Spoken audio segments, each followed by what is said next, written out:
good people don't smoke marijuana. Quiet, numbskulls, I'm broadcasting. The medical marijuana. The medical marijuana. Radio show. The medical marijuana for you and me. Ah, yeah, the medical marijuana. Whoa, whoa, whoa, whoa, whoa, ah, yeah, the medical. It's the medical marijuana show. You will know. I want to talk to you. I want to talk to you. Hey, boy, don't feel my world untrue. Yeah, I want to talk to you. My world can be true if you do what I tell you to. I want to talk to you. Good evening, everybody. Welcome to another edition of Medical Marijuana Radio. This one is for Saturday, the 17th of February, 2018. I'm your host, Larry Love, and we're here every week to bring you the latest information on the medical use of cannabis and also the adult use and the fight for getting rid of prohibition and what's going on all over the world. This week, we'll be talking about what's happening in Arizona, which is a very volatile medical cannabis state and trying to go legalization for adults. And we'll be talking with Deb Staires, and she'll be telling us all about what's happening there, and of course her story about why she is advocating for cannabis. But first, as always, I've got news for you, and let's take a look and see. This one is coming from Israel. Now, without Israel, we would be absolutely 50 years behind because they're the ones that discovered THC, Dr. Meshulam, Raphael Meshulam, professor rather. This is from Israel21c.org, and medical cannabis safely reduces pain in seniors. Israeli study finds medical cannabis treatment significantly relieves pain and improves quality of life for older adults with minimal side effects. This is written by Brian Blum. And grandma rolling a joint may become more commonplace following publication of a study led by researchers at Ben Gurion University, and was published this month in the European Journal of Internal Medicine. While older patients represent a large and growing population of medical cannabis users, few studies have addressed how the effects of this particular group, the seniors, Professor Victor Novak, a professor of medicine at BGU and head of Cannabis Clinical Research Institute at Socorro University Medical Center in Beersheba, that's in Israel. Quote, after monitoring patients 65 and older for 6 months, we found medical cannabis treatment significantly relieves pain, improves quality of life for seniors with minimal side effects, reported Novak. And the researchers looked at cannabis therapy in elderly patients seeking to alleviate cancer symptoms, Parkinson's disease, post-traumatic stress disorder, ulcerative colitis, Crohn's disease, and multiple sclerosis. Today, between 7 and 33% of medical cannabis recipients are above the age of 65, depending on country. Americans over 65 represent 14% of the country's total population and use more than 30% of all prescription drugs. That includes opioids, which researchers hope can be reduced by substituting medical cannabis for pain. In the study, researchers found that after 6 months of cannabis use, more than 18% of the patients stopped taking opioid analgesics or had reduced their dosage. The study included 2,736 Israelis aged 65 and older who received medical cannabis through Tikkun Olam, the largest medical cannabis supplier in the country. 1/3 used cannabis-infused oil, 1/4 smoked, and 6% used vaporization. These are very interesting statistics.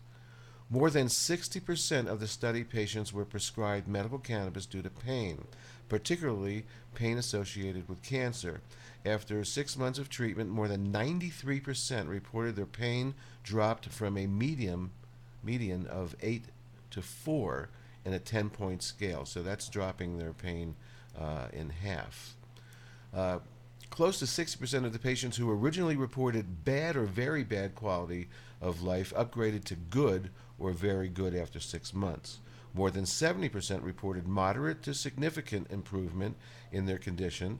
The most common side effects were dizziness, that was 9.7%, and dry mouth, 7.1%. Now that's those side effects compared to pharmaceuticals. Wow. Other researchers in the study were BGU PhD candidate Ryan Abshahira. Oh, there's a whole bunch of people there. Professor Raphael Meshulam of Hebrew University, and as I said before, Meshulam, 87 now, was the first researcher to isolate THC back in 1964. Other Israeli studies are looking into how cannabis can restore memory function and reverse cognitive impairment. How great would that be? Wow. Next up, another really important part of the cannabis industry, and this is from marijuanamoment.net, written by Tom Angel. I'm not sure how he pronounces his name, but he's been writing about cannabis for a long time. Marijuana banking. At the top of the list, Treasury Secretary says, and this was just from Thursday. The Trump administration top fiscal official told Congress that figuring out marijuana businesses' access to banks is at the top of the list of his department's concerns. Quote, "This is a complicated issue. We are actively looking at this," Treasury Secretary Steven Mnuchin said at a hearing of the White House Ways and Means Committee on Thursday. "We're working on it as we speak."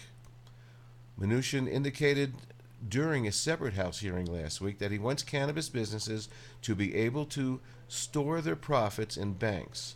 Quote, "I assure you that we don't want bags of cash," he said at the time. "We do want to find a solution to make sure that businesses that have large access to cash have a way to get them into a depository institution for it to be safe."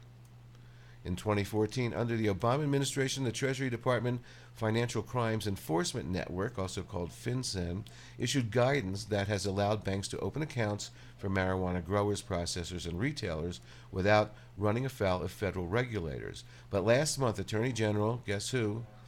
The little Keebler guy, Jeff Sessions, rescinded a broader policy from the former administration that had generally cleared the way for states to implement their own cannabis laws without the Justice Department interference.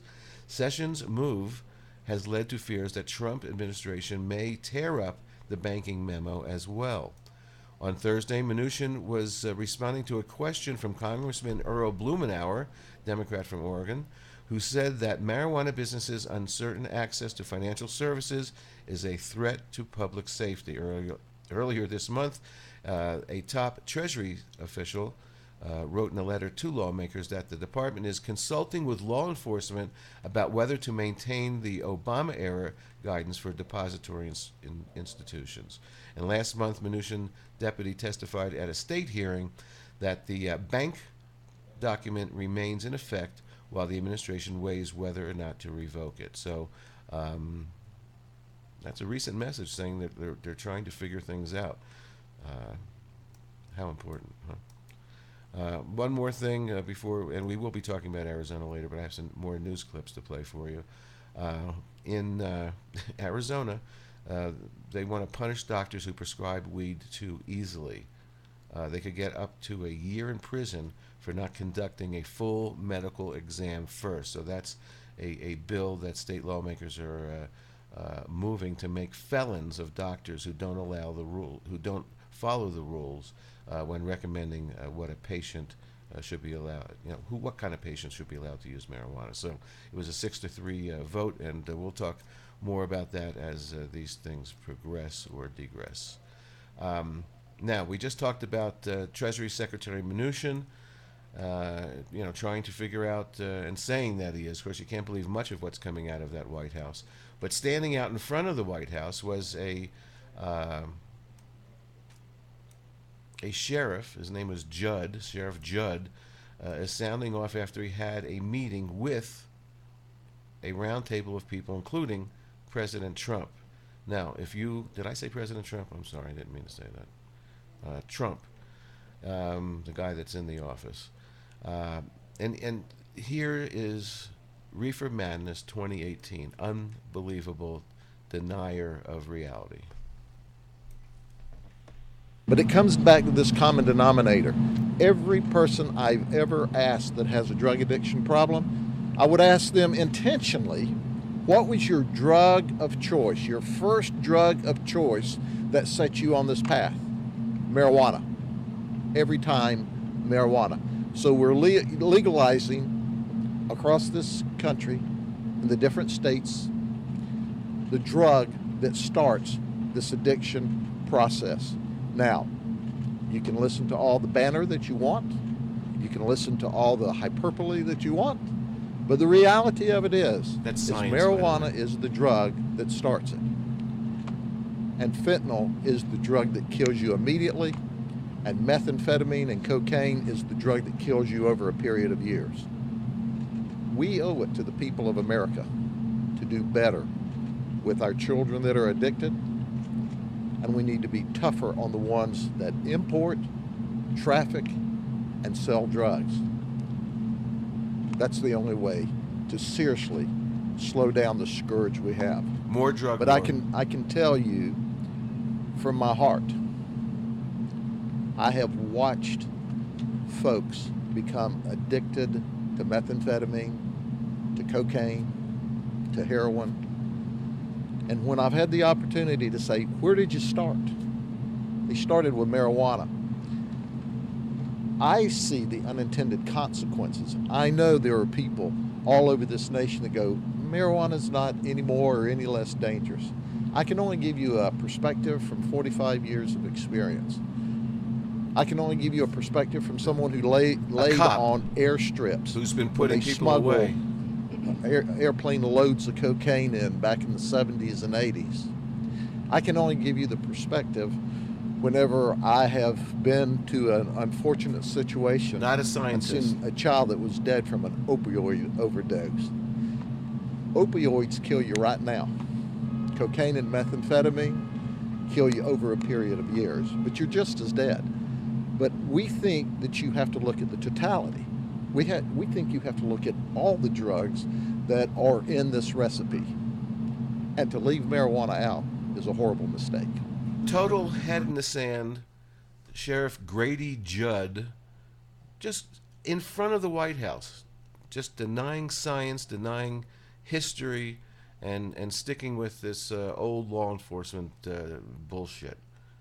It's unbelievable, but that this is still happening and that they can stand there looking like authority,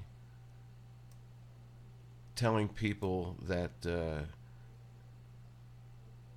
cannabis is the gateway drug. And we all know it's a gateway out. There's statistics there that say 25% less opioid abuse. Their lives are being saved by getting off of opioids with the use of cannabis. There's even cannabis opioid rehab centers now. I think there's one in definitely one in Los Angeles, a couple in California, and I think one in Scottsdale where now they're using cannabis. You can go check yourself in and use cannabis to get off of opioids and have someone watch you and make sure that you titrate correctly. Unbelievable that Sheriff Grady Judd. Unreal. All right, but on the good side of things, last week we had Jose Belen here. He's part of the lawsuit, the federal lawsuit against Little Jeffrey. Yeah, I sound like Little Jeffrey, huh? Like Little Rocket Man. Anyway, after Jose Belen and his crew came out of the court, this was a live press conference. I picked a couple little things to play from it, and this is what happened immediately after. Hi, I'm Steve Wishnier from Freedom Leaf. So basically it seems that the argument the judge considered strongest was the one that you can't say there's a rational basis for there being no accepted medical use, but the issue of law is whether he can use that to either decide the case should proceed or say he can't do it because of the administrative remedy. I would say that's a fair representation of what we heard today. I think there's really no question, though, that we heard something super important that, as far as I'm aware, very few judges have commented openly on until today, and that is the judge made absolutely clear that cannabis does not meet one of the three requirements for scheduling as a Schedule I drug, and that is that the government cannot show and shouldn't even bother trying to show that there's no medical benefit to cannabis. He essentially told the government today to stop making that argument. There's no point to it. And you know what? Thank goodness, because it's so true. I mean, there are people all over the country today who are alive because of medical cannabis. And the crazy thing about this is, and most people don't know this, is that the United States government, in addition to having a patent on a strain of medical cannabis, and in addition to having distributed cannabis for the last 42 years pursuant to the investigational new drug program, despite all that, in addition, the Department of Treasury today, and has been since 2014, has issued something called a FinCEN guidance, pursuant to which the federal government has been giving advice to banks and other federally regulated institutions on how to do business with cannabis companies. If cannabis has no medical benefits whatsoever and is so dangerous that it can't be tested even under strict medical supervision, why is the United States government giving advice to banks and lenders on how to do business with cannabis companies? Frankly, if you think about it for a second, the federal government is actually aiding and abetting a violation of the Controlled Substances Act. And I'll tell you something. What that shows us is that the federal government knows that cannabis doesn't meet the three requirements for a Schedule I drug. They know it. And that's why they've allowed 30 state legal programs with over 200 million Americans across the country having access to cannabis on a daily basis. It was so dangerous that you couldn't even test it safely. The United States government wouldn't let 30 programs exist across the country, and that's exactly what's happening. So there is a ton of evidence to support our position in this case, and as I said, when the court has the opportunity to review that evidence, we are very hopeful that the judge is going to reach the same conclusion, that he can do something about this, and that he can declare the statute unconstitutional. Yes, sir. Two questions. Do you have any sense of timeline from the judge of when he could make a decision, and how do you define a win? What does a win look like for you guys in this case? A win? A win could look like a lot of things, but from our perspective, a win is that the Controlled Substances Act is declared unconstitutional as it pertains to the classification of cannabis. How that happens, I really don't care, to be honest with you. If Congress passes legislation to decriminalize and deschedule cannabis, great. If the district court here issues a ruling that declares cannabis, that states that the classification of cannabis is unconstitutional, fantastic. I don't care how it happens, but I think it's imperative that it does happen. So that was the attorney coming out of the federal court case that Marvin Washington and Jose Belen and the young 12-year-old and a few other people are involved with. That was an important day. That was Wednesday, February 14th. I think that's the day I think that the courts sort of have jumped the Schedule I shark, so to speak, and I think that it sounds like this judge is going to make an interesting ruling, and we thank all those people involved. Here in New Mexico, a board of physicians that are on the Medical Cannabis Advisory Board of Medical Doctors, for the last few years they've been recommending that the health secretary, not a Dr. Lynn Gallagher, who's an attorney, put opioid addiction on as a qualifying condition for cannabis. And we all know the statistics. I quoted it a few minutes ago. People getting off of opioids by using cannabis. But the Secretary of Health, not a doctor, denies what these physicians are telling her and recommending to her like she's supposed to. And she's, like I've said before, practicing medicine without a license, for denying and hurting people by not allowing them to come into this program to get off of opioids. So The lawmakers were pushing for this use for medical cannabis amid the opioid addiction crisis. And here's this report out of New Mexico. From the Roundhouse to your house, some state lawmakers are pushing to treat opioid addiction with medical marijuana right here in New Mexico. Now, right now, opioid addiction is not listed as a treatable condition in our state's medical cannabis program, but one expert says it should be. Our Kai Porter joins us live now from Santa Fe to explain exactly why. Hey, Kai. Hey there, Steve. 2 state lawmakers are sponsoring memorials that would ask our state Secretary of Health to add opioid addiction to the list of conditions covered under our state's medical cannabis program. And one expert we talked to here at the Roundhouse says there is evidence it could save lives. Anita Briscoe has seen the opioid crisis firsthand, witnessing the heroin epidemic destroy countless lives in her hometown of Espanola. Over the 60s, 70s, 80s, 90s, and 2000s, I have seen my small town ravaged by heroin. It's been a problem in Espanola for literally generations. The retired nurse practitioner is petitioning the state to expand its medical cannabis program to cover opioid addiction. In 2009, she started noticing her patients being treated with medical marijuana for PTSD were also able to kick their heroin addictions. I was able to present lots of research, as were my other colleagues, that says medical cannabis works to treat opiate use disorder. Senator Jeff Steinborn and Representative Joanne Ferrari, both Democrats, are sponsoring memorials, which, if passed, would ask State Secretary of Health Lynn Gallagher to make the change. The Secretary has this authority right now. The Secretary, 5 minutes from now, could issue an order to do this. Briscoe says she's petitioned the state in 2016 and 2017, even receiving recommendations from our state's Medical Cannabis Advisory Board, with no luck. We are once again trying to get the Secretary of Health to sign the petition today. And we reached out to the Department of Health this afternoon. We got a statement saying Secretary Gallagher is waiting on a written recommendation from the Medical Cannabis Advisory Board. She's going to review all the scientific evidence before making a decision, and we posted that statement on our website, KOB.com. Live in Santa Fe, Kai Porter, KOB, Eyewitness News 4. She's going to review all the scientific evidence because she doesn't take the advice of scientists. So she's going to make a decision herself. Unbelievable that this has been going on in New Mexico for all these years. Lives could have been saved if this opioid addiction could have been put on as a qualifying condition here in New Mexico and everywhere else.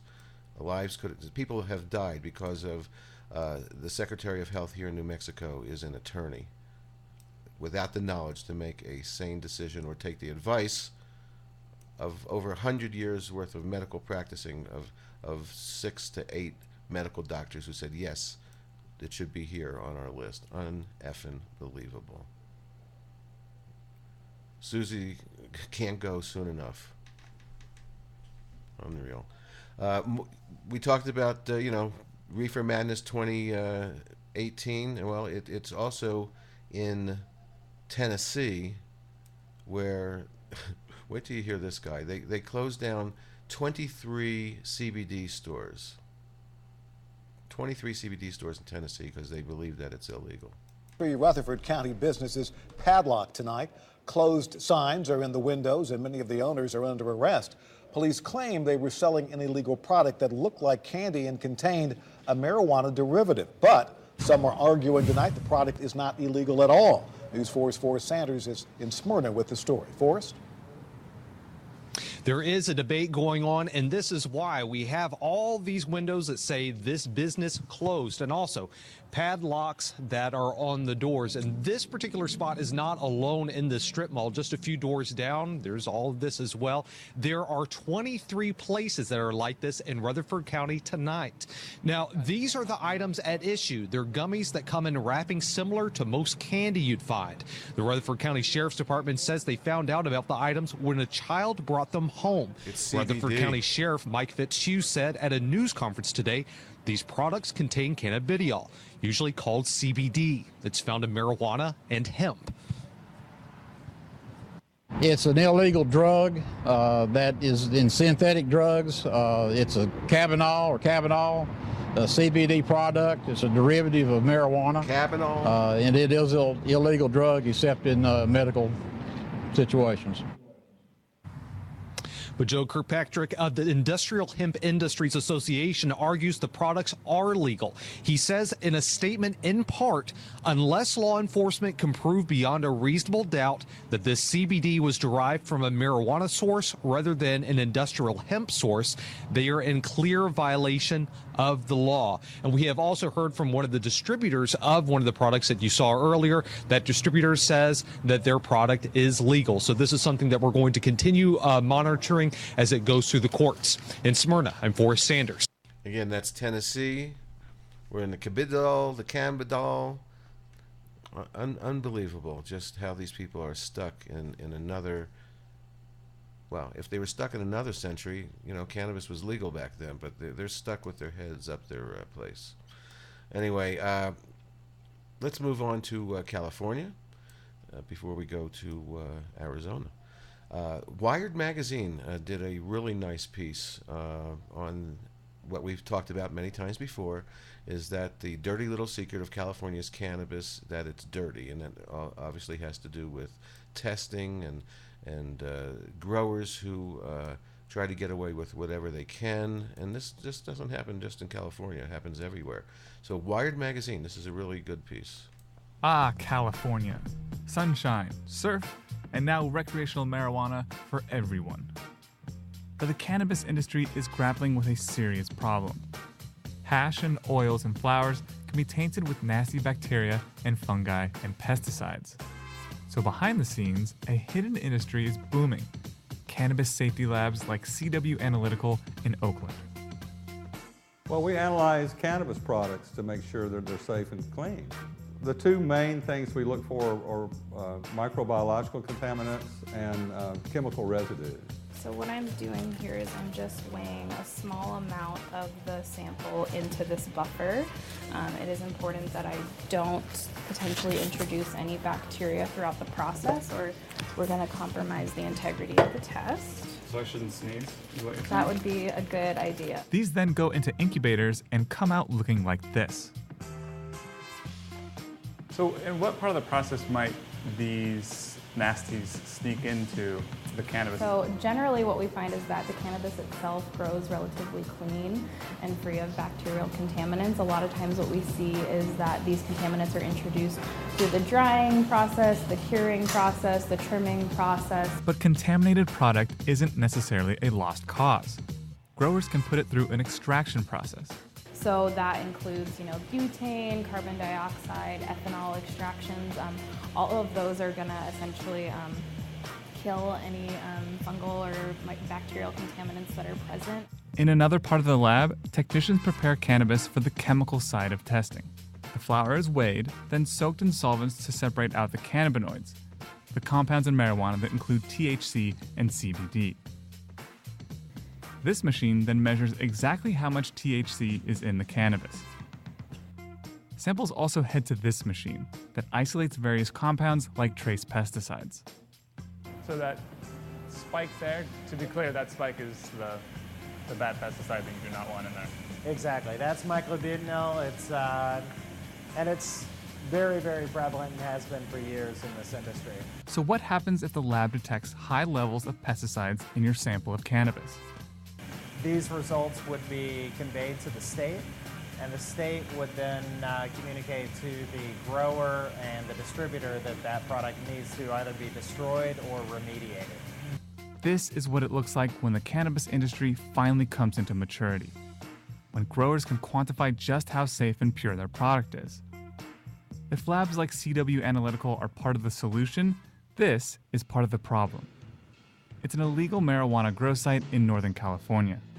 And scientists say these are the creatures that suffer for it. Here at the Academy of Sciences in San Francisco, researchers have found that barred owls are testing positive for rat poison used at grow sites. What happens is that after they leave these sites, they leave all their trash behind, they leave all the unused pesticide behind, and it's a mess out there. And it costs taxpayers millions of dollars to clean up the sites that they're finding, and there's lots of other sites that they haven't found. Rats and other mammals eat the rodenticides left behind, and owls eat the rats. At very high doses, the rodenticide is meant to kill by basically stopping coagulation of blood. So what happens is if you get a bruise or a cut, you would literally bleed out because it wouldn't coagulate, it wouldn't form a scab. Good news is, with legalized recreational marijuana, the market for illegal grows like this bottoms out, right? Well, sadly, no. A lot of people felt like, all these problems, as soon as we legalize it, the black market's going to go away, everything's going to be safer, our public lands are going to be safer, and we're actually finding just the opposite. And I think, the hope is that we all learn from our mistakes, and we realize that it's not just important to legalize the possession of marijuana and the use of marijuana, but that the whole supply chain is taken care of. The state of California is indeed trying to tackle this problem with mandatory safety testing. Up until now, dispensaries like Harborside in Oakland have had to commission their own lab testing if they wanted to guarantee safety. So I'm not going to have to do lab testing anymore after July 1st. That will be done by cultivators, it'll be done by manufacturers, and it'll be done by distributors. Labs and dispensaries have to be strictly isolated from one another. Think of it like the separation of church and state. So this is why we have to end prohibition and regulate and legalize cannabis so that we can develop these standards. That's Andrew. That everybody must meet. That gives the public confidence that these supply chains are clean for them and healthy for them. Cannabis already has enough stigma attached to it. We really don't need any more. I'm sure it's nothing that a little science can't fix. But you have to be able to allow yourself to believe in science. A lot of people are denying it, which is just such a pain in the ass. And of course, like I said, California is not the only place. We'll be right back to talk to Deb Staires, and they have had an open problem with dispensaries selling tainted medicine as well. So we'll be right back with Deb Staires from Arizona after this. It's all about the 420 MMJRadio.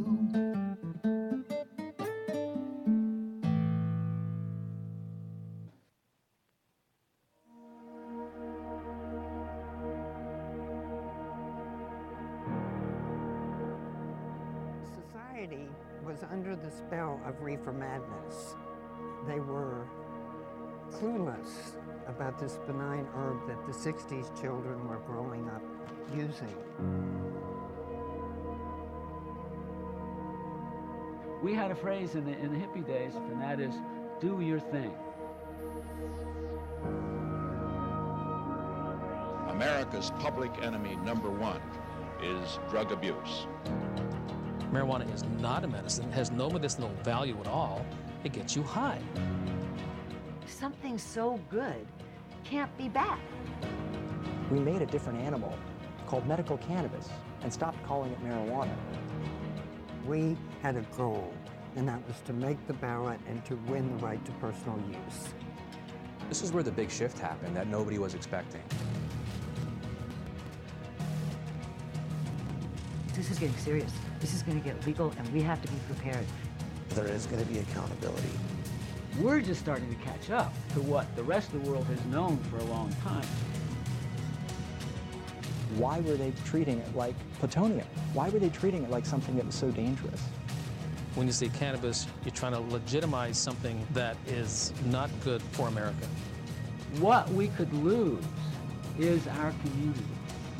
So many people are in this industry because we are passionate about this plant. Cannabis is going to be recognized as the drug that saved America. I'm pretty stoned on this. I smoked one whole spatty joint of Swami Select by myself, right? Is that the stoner mentality? It's just Swami being Swami.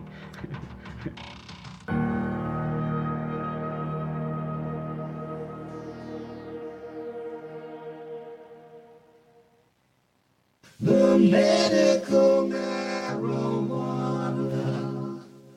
The medical marijuana. Radio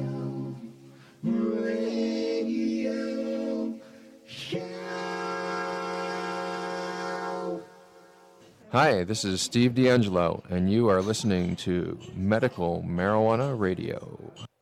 And we're back. And online today from Arizona, I have activist and Deb Staires. Welcome to Medical Marijuana Radio, Deb. Thank you so much. So tell me, I haven't had anyone on from Arizona in a while. How's the medical program going right now? Well, the medical program is really pretty good right now. Our biggest problems right now are the high costs of our cards.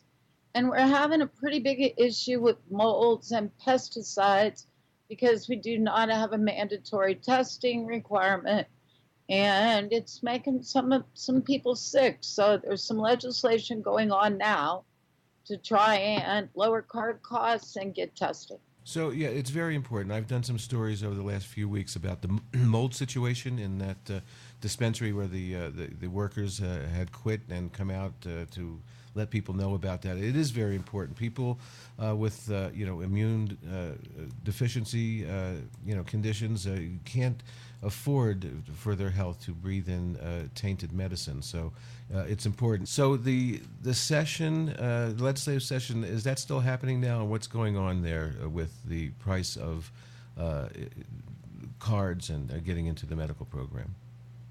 Yes, we have Senate Bill 1420 that went before a Senate committee for hearings. Several of us went and spoke, including myself.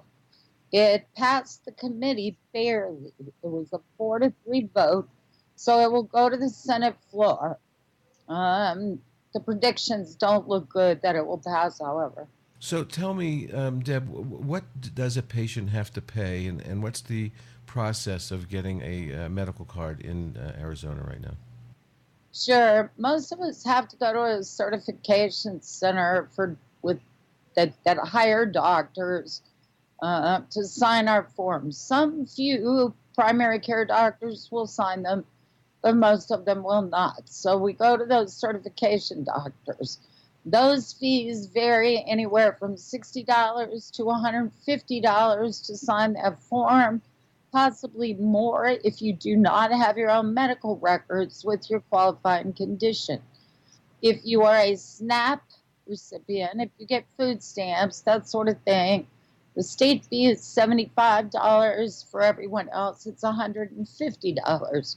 So pretty much our cards are costing $260 to $300, and we have to renew it every year. Okay, so I totally understand that. That's outrageous. At least here in New Mexico, the fees sort of sound the same as far as what the qualifying doctors are charging. It could be anywhere, from $100 to $150. With people that have PTSD. But our state doesn't charge anything. So what is the amount that the state is actually charging? If you're on food stamps, it's $75. If not, it's $150. Well, that $75 should be waived for people on food stamps for sure. But there's so much. What is the tax that are they charging? Regular sales tax on the medicine there? Some places add the tax. A lot of places include the tax. Right, but there is tax going to the state, so they're making money that way. They shouldn't have to make money off of the patients. And of course, Deb, when you go to Walgreens or CVS to get your other medications that you're probably taking, you're getting no sales tax charge there, right? Correct. So, actually, the state is sitting on $40 million of our card fees. And where is it earmarked for? Is there something in the law that says that those funds are supposed to be used to run the program, or why is it not being used? No, there is nothing there saying what they're supposed to do with it. They are claiming that it costs $11 million to run the program. Yep. So that money is used for that. But on top of that, they're sitting on $40 million right now, and they're trying to figure out what to do with that. And we'd like it put back into the program, possibly into testing. But of course, they would like to take that money and put it into more police. Absolutely, yes. That's something that goes all over in many other states where, law enforcement that's been fighting us for all this time, they're trying to send funds that way. Whereas with a $40 million overflow there, where they're doing nothing in Arizona with that. They should just wipe out all the card charges and just use that money to fund people on SNAP and people that are on Medicaid and so forth. It makes no sense to just have that sit around. So whose fault is that? Why is that money just sitting there? The director of the program, when it was originally instituted, his name is Will Humble. He picked the card prize out of thin air. We have heard him at industry meetings talk about this. He picked that number out of thin air based on believing that we would have 100,000 patients. And how many patients are there now? There's 153,000 right now, and it's growing exponentially every day. And it looks like the market, I did a story at the beginning of the year of 2018 where in 2017, Arizona took the amount of medicine that was sold was humongous, and the amount taken in, I can't think of what the price was now, but it was just, millions, like hundreds of millions of dollars, right? Right. And we now have more than we know what to do with. So you're saying there's an overage of medicine? Absolutely. So, but we don't. Again, the most important issue is a clean medicine, and there has been some. I can't think of the name of the dispensary where the owner just sat on TV with one of your news channels and just denied everything, even though there were pictures and former employees saying that there was a problem. So it was kind of unsettling to watch that. So that was in Canto Green Cross, and his name is Bill Brothers. And he supposedly fired his son and thinks that, and now is marketing that he's cleaned everything up and all that sort of stuff. But that was in Canto Green Cross. I see. Well, he looked like a denier to me, and it was just so. We obviously thank you for naming them because people need to be very, very careful. So there's an overage. They claim here in New Mexico that there's a shortage.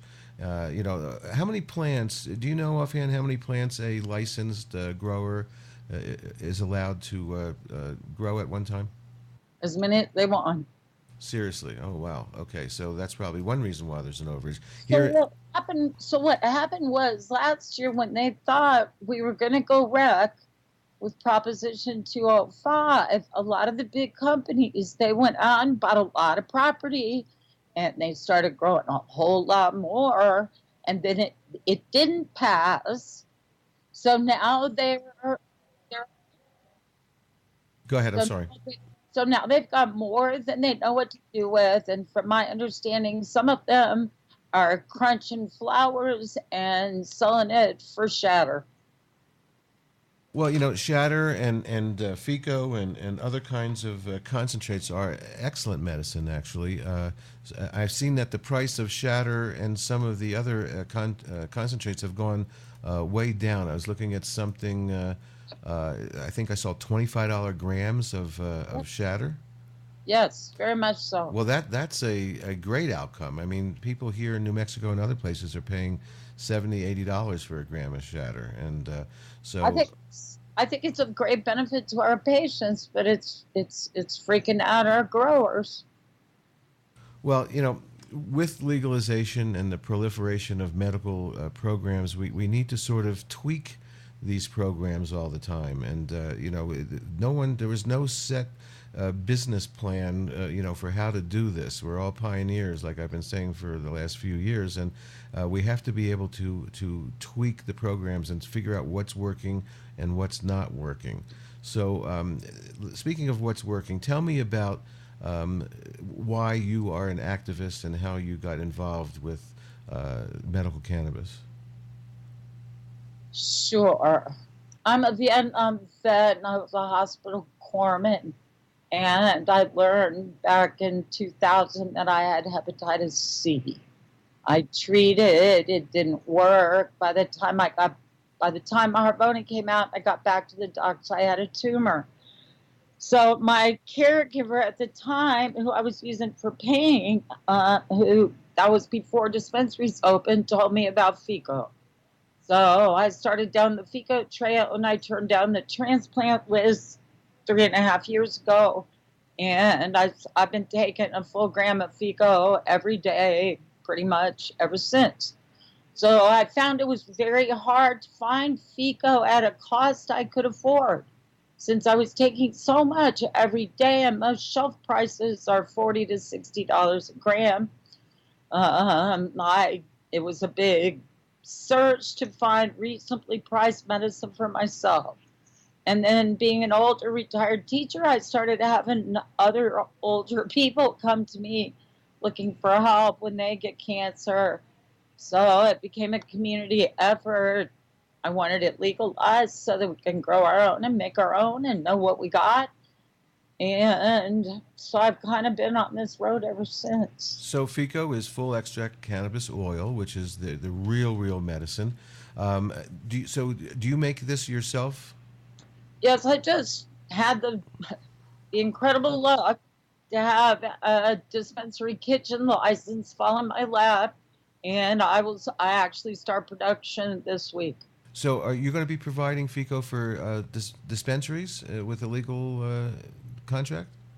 Yes. Wow, how exciting is that? So tell me, obviously dosage is really most important. You say that you're up to 1 gram a day, and that seems to be what's helping you.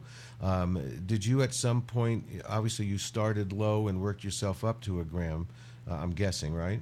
Of course. So are you at a place where you have a tolerance to where you're getting the medical benefit, but you're not getting that high that would keep you from working or driving or doing anything? Are you at that level?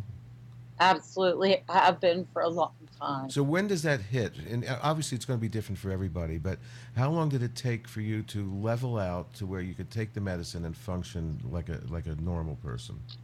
Well, first of all, I amped up to a full gram really fast. They always say to start out with a drop, or, even Rick says, and I've talked to Rick Simpson, believe it or not. He's a very approachable guy. And so you start with a drop the size of a half a grain of rice. Well, I amped up to a full gram in like a week. So I pushed my tolerance as fast as I could. And I would say within a month, I was not getting all those effects, but I also recommend taking it at night. It helps you sleep. You wake up, you don't notice if you have any of those side effects. I recommend my older cancer patients take it at night. So how about, do you break it up during the day, like X amount of that gram in the morning, some in the afternoon, then some in the evening, or is it just once a day at night for you? I've done both. And it kind of depends on how busy I am, or if I'm out working or on the road. I do a lot of road trips, so Gotcha. It just depends. And I think it depends on the individual. Everything I can say about this is that it's so individualized. Every person is different. Every illness is different. Then we turn to the cannabis side. Every strain is different. Every tree on a branch is different. What we're going to do with our group is really go after specific illnesses, and we're going to make different strains of oil and then mix those together to the specific illness and see if we can figure out what strains target, for example, liver cancer, or which strain specifically would target Crohn's, and which strain. And we're also working with some kids who we have one child who absolutely requires 4 specific strains of oil be mixed together. Well, that's very exciting to hear. Compounding cannabis because of the different terpenes that are in each strain, cultivar, whatever you want to call it, Right. are very specific to, campheine is supposed to be the new heart type of terpene that's going to help heart patients. So doing all that is very exciting, and research and development is going to be what's going to make this specific for some people. Without going into a whole big long thing about how you make your FICO, are you using an alcohol extract, and are you mixing? Go ahead, just real briefly tell me how you're doing that. It's pretty standard. I mean, it's just pretty standard, just like you expect. Just like Rick Simpson, only not with naphtha. We're using alcohol, high-grade ethanol, but pretty much the same thing. I bought a Swords Turbo. We're going to get it still so we can try and reclaim We've got 5 gallons of high-grade ethanol to start with. And that's the way I'm going to start out anyway. So you got the Sources extract machine, which actually reclaims the alcohol so that you can save money amazingly. Because I don't have that machine yet, but I would love to get one. I had them on the show about 6 or 8 months ago, and it looks like a wonderful machine. You've been currently using that? A friend of mine, and we made it together, and I watched his machine and said, yeah, we got to have that. Yeah, that's amazing. It saves a lot of money because at $50, for a half a gallon of ethanol, it gets expensive when you're using it up. But when you're reclaiming 90% of it, you can really save a lot of money. So that's really fabulous. When you decarb your oil after the extraction, what do you take it up to? What temperature and for how long? Do you know? We've been talking about this a lot. We want to do some experimentation with that, but we definitely don't want to burn anything. No, we're not going to take it up too high. Right. Well, over 220, 225 is probably not a good place to go, but staying below that, right in that range, is what I found works. I do make FICO myself using, freezing the ethanol and freezing the bud in the product, and then, doing the wash and so forth. So it seems to be a very healthy way. When you take your oil, Deb, are you using do you mix some coconut oil in with it, or you just ingesting it pure? I just ingest it. Sometimes, a little coconut oil, but I just eat it. I've been doing it so long. But when I start new people, I do have them mix it with coconut oil. Yeah, it helps it go through the body a little bit better. And coconut oil obviously has its own medicinal value that I think people are getting from that as well. Are there labs where a patient can go and have their homegrown or their oil that they're making home tested for potency? Absolutely. In fact, I have another mini business where I make silly tie-dyed shirts, and I screen print them, and they say cannabis heals, and then I make silly pot earrings. And we sell that stuff at our events, and then we use that money to test medicine that our friends and other people in the crowd say are making them sick, or things we've purchased that we just don't believe the labels. Right. I personally don't believe I've ever tasted anything over 25% THC as far as a flower is concerned. Right. I think there's the standardization and testing needs to come around, and again, we're all trying to tweak this whole industry, and again, before we leave, I want to talk about legalization for adult use as well, but we have to protect the medical industry. It's totally different than the rec, and so we have to make sure that when you guys legalize in Arizona, make sure there's protections in there for the medical industry, because it's different. Before we get to the adult use for a couple of minutes, what has your homemade FICO tested at? Do you know? Do you remember? I haven't tested. I've only made a few batches myself because I've been working with the dispensaries looking for the FICO for not just me but other people. And so I've got a dispensary that is selling it at $25 a gram to everybody, including me. And like I said, I just start processing this week, so I don't have my own yet. Gotcha. Well, dosage is so important. So knowing how strong a gram, if the gram that you're taking a day is 65% THC, then you're getting 650 milligrams in a gram. Okay, a milligram is 1,000.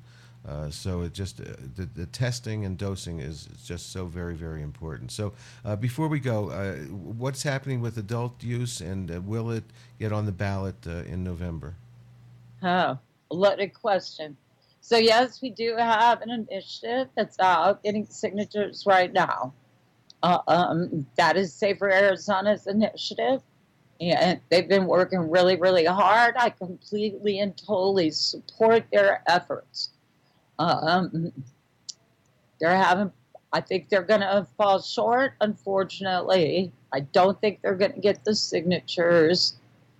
But it's an incredibly valiant effort, and the education that we're getting from this push is invaluable to all of us, I think. Absolutely. So I think, go ahead. Unfortunately, the biggest problem is that they went for 48 plants, and I just don't think they can get 40.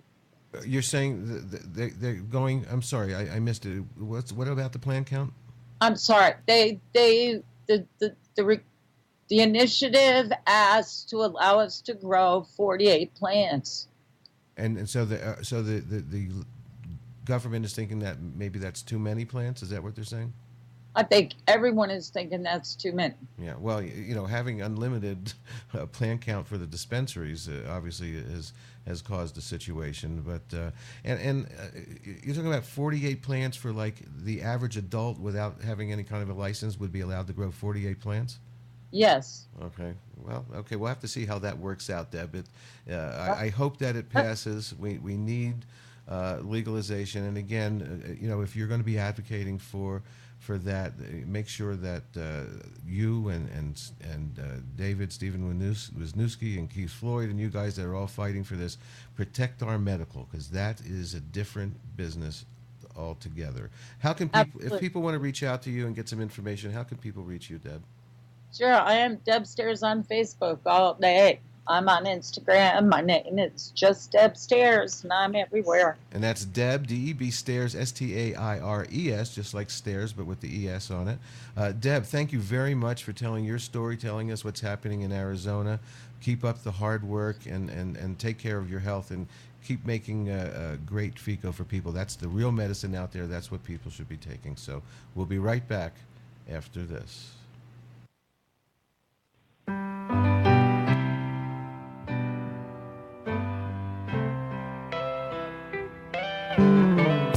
Everybody's restless and they got no place to go.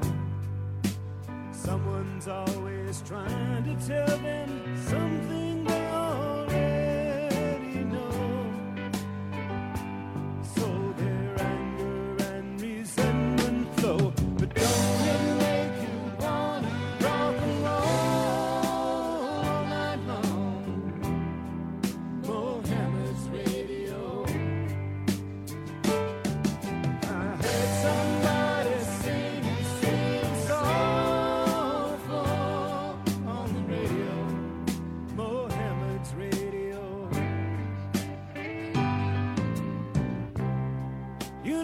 Sheriff's got his problems too.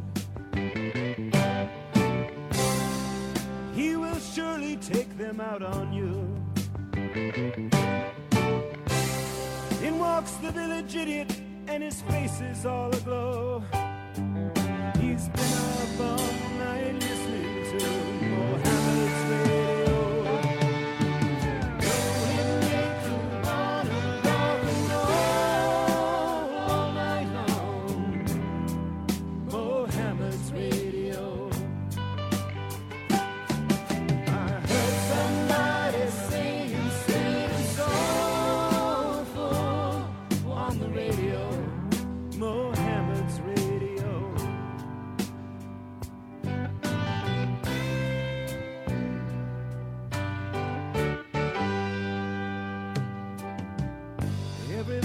Desperate, trying to make ends meet. Work all day, still can't pay the price of gasoline and me. Alas, their lives are incomplete. Don't it make you wanna rock and roll all night long? Mohammed's Radio.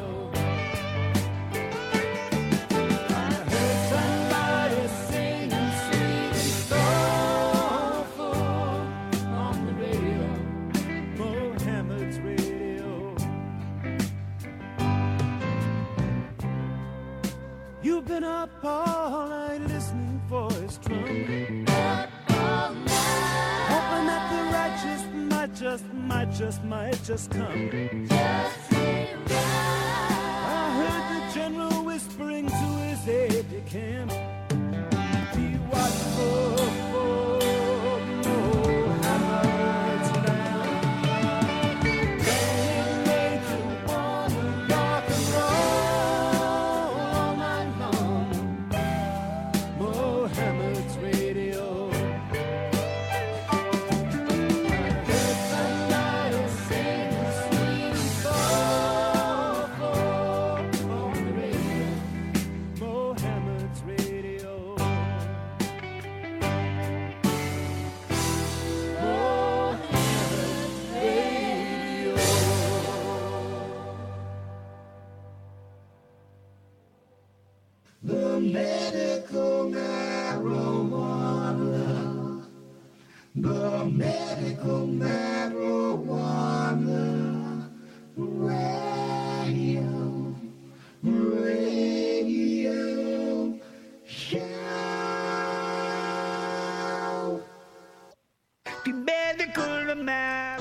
Well, I want to thank Deb Staires from Arizona to telling us all about what's going on with the medical program and legalization and FICO and everything else. I also want to thank my 2 radio mentors, both with the initials HS. Thank you for your inspiration. If you have a story to tell, a product to sell, you're an advocate, you're an activist, you're a patient, you want to tell your story, it's info@mmjradio.com. Again, info@mmjradio.com. If you'd like to hear some of our older shows, there's some great interviews out there. It's medicalmarijuanaradio.com. Also, if you'd like to hear other places to hear our show, it's YouTube channel LS Love 88, SoundCloud and Spreaker. We're MMJ Radio. We have a channel on thecannabistube.net. Also on Spreaker and iHeartRadio, you can hear us on the Time for Hemp Global Broadcasting Network. And on Now TV, channel 937. Also coming soon, thecannachannel.com. Not yet, but coming soon. The medical marijuana. Shalom. Shalom.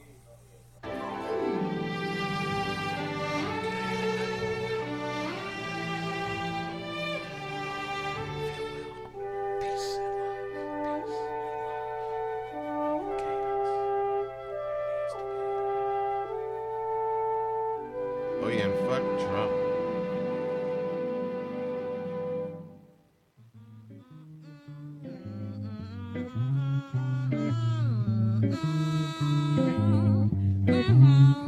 Bapu buyeta, suyeta, bapu dini, bapu